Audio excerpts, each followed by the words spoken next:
Good evening, everybody. How we doing? Welcome to another episode of The Thread. Hope everybody's had a really good week. Let's get right into this. And this is a little bit longer than usual. I apologize. I got to writing, just couldn't stop writing. But we're going to talk about the woman with the issue of blood and the miracle of Jesus healing her at the touch of his garment. I did a sermon on this a few months ago called Touch His Garment. This is just a little addendum onto that that's even better. But let's review a little bit. This is found in all the synoptic gospels. That means it's found in Matthew, Mark, and Luke. John is not considered a synoptic gospel. It's a different creature altogether. Wait, no, I got them backwards. Matthew, Mark, and Luke. Luke is not a synoptic gospel. I'm sorry. Matthew, Mark, and John are. But John didn't do this one for some reason. Each of these Bibles authors gives us the same story, but just like at the scene of an accident, you get different ideas from it. It's the same way here. And if you read them all at once and you read them together, they give you this interesting and really colorful picture of what's going on. So let's look at this for a minute. The story unfolds in a place called Capernaum, which is near the Sea of Galilee. And Jesus was teaching when he was approached by this man, and he was identified as the worker in a local synagogue. And he came to Jesus in distress. He begged him to come visit to his home and visit this 12-year-old daughter who was sick and they thought was going to die. And Jesus immediately moved in that direction. He headed towards that man's house. And as he was going, as a crowd he was teaching, they went with him. They followed him. He had such an impact with his teaching that when he left, people would follow him. And as he moved along, the crowd would get even thicker. It was to the extent that he was almost being suffocated. They were so tightly packed together. But while on that mission, a woman in the crowd was seeking to be delivered from an illness that had haunted her for 12 years. Some say this woman was named Veronica, but that's not really verifiable. But there are some scholars and some people that say her name was Veronica. In the issue of blood in this case referred to a disease that might have, in today's world, a gynecologist probably could have fixed it. But in that time, it wasn't easily treatable. And whatever it was, it lasted for 12 years. And this journey took her to every doctor and every witch doctor she could think about, legitimate or not, trying to solve this problem. She had tried so much that she was now broke because she had spent all of her money going to these so-called physicians. So in this case, Jesus was her last hope. So she creeped up behind Jesus in the crowd, believing that if she could just touch his clothes, she would receive healing. And she did. As soon as she received her healing, though, Jesus stopped dead in his tracks. Who touched me? Was his question. He asked, who touched me? And this woman was afraid. She was ashamed to come forward. But as Jesus gave her his attention, she explained everything that happened to her. And Jesus responded as only Jesus could, with that positive response, telling her that her faith had made her whole, that her faith had healed her. So I want to look at this woman for a minute. Before we get into the lesson, I want you to think about it. She had some characteristics that I love. I came up with about 4 of them here that were really cool. She was a radical risk taker, my friends. She went against the rules of her time to reach her blessing, to reach her healing. What if we were risk takers in our faith? Her faith was imperfect but unwavering. She had some beliefs that weren't really theologically correct, but she trusted in Jesus' power nonetheless. She was persevering. She did not quit. She knew she had to get through that not so ordinary crowd. And she pressed her way through this crowd, knowing that she could have been injured or even crushed to death, or even found out, which might have been even worse. And she was fearful. She was afraid, but her faith overwhelmed her fear. Because after she touched Jesus and he turned around, Scripture says she came trembling. She was the most courageous. She wasn't the most courageous person, but she did it even though she was scared. So I found a few lessons here that we can take from this. And I'm going to roll through these as quick as I can. But there's a lot we can take from this story. And there's some stuff in this story that when I wrote the sermon 6-7 months ago, this wasn't there. So let's see what I came up with, or what I found. First one, faith requires taking a risk. This woman took a huge risk, whether you believe it or not. Because you have to understand what the Bible said, that they understood, the Torah said, about a woman who was bleeding. So I'm going to read Leviticus 15, 25 through 27. If you ever have trouble sleeping, my friends, read a couple chapters of Leviticus. Perfect nighttime medicine. When a woman has a discharge of blood for many days at a time, other than her monthly period as discharge, that continues beyond that time, she will be unclean as long as the discharge, just as the days of her period. Any bed she lies in while her discharge continues will be unclean, as is her bed during her monthly period. Anything she sits on will be unclean. Anyone who touches them will be unclean. They must wash their clothes and bathe with water, and they will be unclean until evening. In Jewish culture, this issue of blood would have made her unclean. Everything this woman touched would be considered unclean. According to this Levitical law, she wasn't permitted to handle money. She wasn't permitted to handle food for anybody else. She couldn't attend services at the local synagogue. She couldn't go to church, my friends. And she certainly would not allowed to be physically close to anyone, especially that crowd that she was sneaking through. But here's what she did.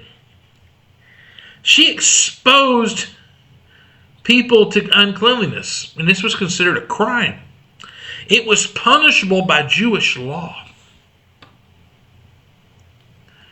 And that's why she could not ask Jesus openly for this miracle. Instead, this woman risked her life to access her healing in secret. See, this is one more understanding characteristic of a woman of the issue of blood. She was willing to go out on a limb. Her illness was common among women and very difficult to cure. But this lady, this woman who nobody knows her name, persisted to the extent that she was ready to risk everything. The truth is that the only thing she had left to lose was her life. There wasn't much to her living anyway. So what did she really have to lose? Because this illness had robbed her of all of that. My friends, if you find yourself in a desperate situation, a situation like this woman, even a dude, it's all right. We have our situations too, my friends. Maybe safety isn't where the breakthrough lies. Maybe in secret is not where the breakthrough lies. My friends, put some skin in the game. Take a risk and step out in faith. The second thing I learned from this week is that true faith arrests God's attention. Have you ever wondered, like the disciples obviously did, how in the world Jesus knew that the woman with the issue of blood touched him? Because Jesus turned around and asked, "Who touched me?" And the disciples thought this was a ridiculous question. In modern day, they would tell him he was crazy. Because he was in a crowd. I mean, Jesus, everybody's touching you, man. In fact, the word describes the crowd that they use in the Greek, describes this crowd as being, Jesus and this crowd as being suffocated. It was that close-knit. And have you ever been so close to people that you couldn't hardly breathe? That's where he was. As he walked, he couldn't hardly breathe because people were pressing so close to him. So how did he discern this particular touch? How did he know this woman touched him? I'm going to do a brief Greek word study with you. The word touch comes from the root word hapto, H-A-P-T-O. It means to fasten or to cling to. So when he asked, "Who touched me?" he was referring to the act of someone putting their hand on him. In fact, the story never says that she touched Jesus. It said that she touched his clothes. Yet Jesus still asked, "Who touched me?" What Jesus was really asking, who clung to me with their whole being in unwavering faith? Who clung to me with everything they had, with all the faith they could muster? You see, this woman was desperate. And Jesus was her absolute last opportunity to escape her situation. Of course, she would cling to it with everything she had. But many people in the crowd had put their hands on Jesus. But this woman with the issue of blood, was the only one that truly touched Jesus. Her faith was so powerful that it reached God more deeply than anyone else in that crowd. Anything more than the hundreds of people that touches him on that walk. Jesus did say that he knew someone touched him because power had gone out from him. The faith in her connected with the heavenly power, but cannot but honor authentic faith. Think about that. The faith in her brought heaven to earth, because that kind of faith is hard to ignore. It got Jesus' attention. Number 3 lesson. God's attention to your faith is not divided. This woman with the issue of blood teaches us that Jesus gives us his attention, and he is never multitasking. See, a deep faith and an unwavering as this woman's not only earns God's attention, but it also secures his undivided attention. After the woman identifies herself, she says, "Hey, you got me." Jesus zoomed in on her. His focus was dead on her right there. And he listened intently as she told her story. He listened as she described the shameful, disgraceful burden that she had carried for 12 years. the scorn she had suffered, the loneliness that she had been bearing, and the desperation in her voice. Despite the crowd all around, it seemed like nobody else existed in those moments. There's no detail how long it took for her to tell all that she experienced. But to Jesus, it didn't matter. See, Jesus wasn't in a hurry. Although he had a little girl on the brink of death, he wasn't in a hurry. It's not that he cared less about the little girl. He didn't need to hurry because he had the power of life and death in his hands. At this moment, his daughter needed attention, and he was fully present for her. Fourth lesson I learned in there is that God works with imperfect faith. Thank God. See, the woman in this story, she had faith, but it was kind of twisted up with the superstition of the time. She reasoned that if I touch the hem of his garment, I'll be healed. But this is a reference to a popular superstition that believed that a person's powers could be transmitted through their clothes. In the case of Jesus, when she talked about the hem of his garment, she was specifically talking about a particular Jewish custom. Every devout Jew wore 4 tassels on the fringes of their 4 corners of their outer garment. This signified that they were a chosen people. And the tassels served to remind them daily of who they belonged to. It was one of these tassels that she wanted to touch. But notice Jesus' response to her. Daughter, your faith has healed you. Not your touching my tassels. Your faith has healed you.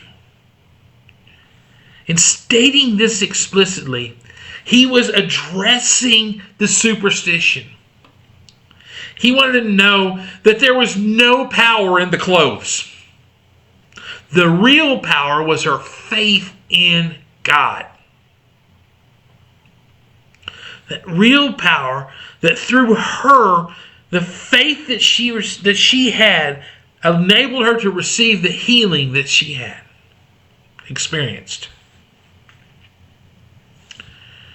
I mean, although Jesus knew that her faith was mixed with superstition, Jesus met her where she was. Her faith, her belief was accepted, even though it wasn't perfect. I find it interesting that she received her healing without Jesus even consciously interacting with her. But it demonstrates God's nature, that even imperfect faith moves the heart of God. Do you want to touch the hem of Jesus' garment? You want to know it's not about what you are, my friends. Not what you aren't doing right in your life. It's about where your heart is in your interaction with God. See, Jesus valued and still values authenticity and faith. He valued her authenticity, even though he redirected her away from that superstition. But he does the same for us. He wants us to be authentic. He wants us to be real with our faith. But you do need to have a deep, abiding faith. And God will say what he says he'll do. Or he'll do what he says he'll do. You got to have this. Don't have to be perfect, my friends. Number 5 is my favorite. When Jesus heals, it is complete. Tetelestai, it is finished. Faith is one of those spiritual disciplines that infects all aspects of our life. This bleeding woman was experiencing untold anguish across all areas of her existence. Because of the Jewish rules and the social stigma associated with this condition, she was not able to enjoy human relationships, whether romantic or even friendships. She was isolated from her religious community. There was a belief that illness was God's way of punishing people. So there was a great chance she was even shunned by her family and disowned by her own father. As a woman in that society, she was extremely vulnerable. Extremely vulnerable. This perhaps is one reason why Jesus calls her daughter, to indicate that she had been restored. For so long, this lady had been an outcast. She was ostracized. She was defined by what her condition was. Her self-worth was probably next to nothing because it's been trampled on so much. And the isolation that would have caused her to get, just imagine just being invisible to society. But Jesus assures her something, that she belonged to him. She might have had no one to cover her now, in the past, but now she does. She didn't have anyone to defend her then, but she does now. She was unwanted then, but Jesus claimed her openly. Her physical healing, coupled with her newfound identity in Christ, would now allow her to resume a normal life with social interactions. She ought to participate in worship. She ought to go to church again. She could go to temple. She could get a job. She could get married and even have children. And there's even more. Because Jesus says to her daughter, your faith has healed you. Go in peace. This final command really translated, go in peace. That literally means that she has not only received the physical healing, but she also had received the salvation that we all need so badly. That day, her soul was saved as well as her life. The peace that comes from the assurance of salvation, my friends, was hers from now on. She was given the rest that Jesus promises to all of us that trust him with their whole hearts. Because when God heals, my friends, when God shows up, everything's affected. Your entire life is affected. When I was relieved from alcohol, when I was relieved from me, my whole life changed. My whole perspective on life changed. Because faith spans all aspects of our being. Every inch of our being.